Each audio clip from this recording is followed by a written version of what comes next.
Michigan's a pretty simple team to figure out. They run the ball, they eat up the clock, they play keep away, and their defensive coordinator, Don Brown, after Nick Saban's probably the smartest defensive guy in college football.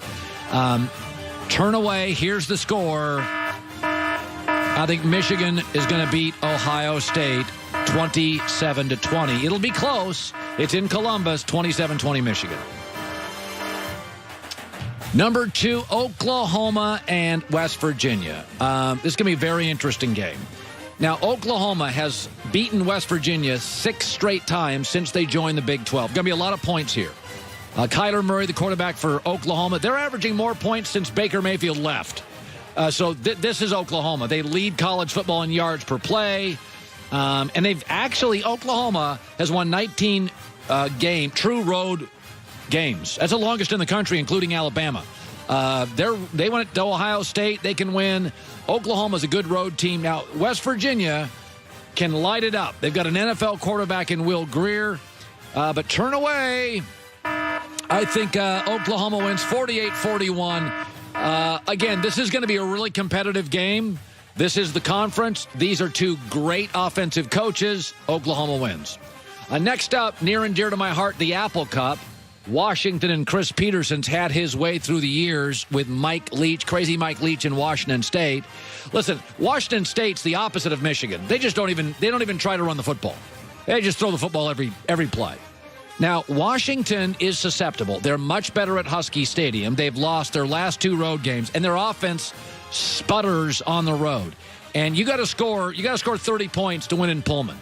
We've seen teams. I remember good USC teams with Pete Carroll going on the road, and average Wazoo teams could score points on them.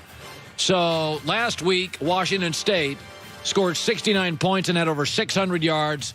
Washington's going to try to pound it with running back Myles Gaskin. And my feeling here, upset, spoiler alert, I think Washington State wins by a field goal or so, 34-30 Cougs. Breaks my heart. Finally, Notre Dame is at USC, and Notre Dame is winning a lot of football games. The last 22 times Notre Dame's played a football game, they're 20 wins and 2 losses. Brian Kelly, early in the year, went to a quarterback, Ian Book, and he's been terrific. He's a kid that drops the throw. He's got a little Drew Brees in him, and he completes passes over and over and over. He's second in college football in completion percentage. And Notre Dame has taken control of this series. Clay Helton could have kept his job had he beaten a bad UCLA team. They don't want to let him go. They do not. But the offense has sputtered. They can't run the football at all at USC, meaning the drives will be short. Notre Dame's going to get it back over and over, have 13 or 14 possessions. Spoiler alert, Notre Dame wins 37-20. Let me just say this. Let me go on about Brian Kelly for a second. I said this earlier today with Joel Klatt, and Joel acknowledged it wasn't one of my worst takes. There are times in life, I've been a good bailer in my life. I kind of had known when to leave companies. I've had a good feeling, local TV, local radio. I can kind of sense when it's time to go. I think it's a great time for Brian Kelly to go. Nick Saban's going to end his career there. He tried the NFL, didn't work. Dabo Swinney's not an NFL guy. Brian Kelly put his name out. I was told this a couple years ago amongst, agents. See if the NFL is interested. Brian Kelly can coach in the NFL. He reminds me a lot of Tom Coughlin, who was at Boston College, Jacksonville. Now, Brian, this is as good as Notre Dame can be right now. They've got academic restrictions that an Alabama, Clemson don't have. No junior college guys. They're not taking in transfers. It's hard to win there. It is private. It is cold weather. It is isolated. They're not in a power conference full time, and they play a very tough schedule.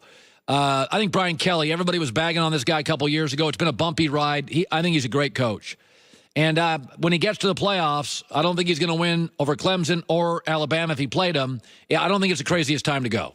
I think he's put in his time. I don't think Notre Dame is a job you do forever. It's a tough place to coach. The expectations don't meet reality.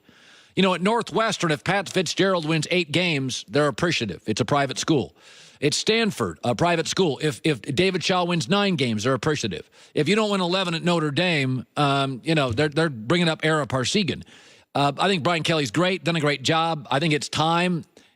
Win or lose in a playoff, and I don't think they'd beat Clemson or Alabama. Wouldn't be a terrible time to leave.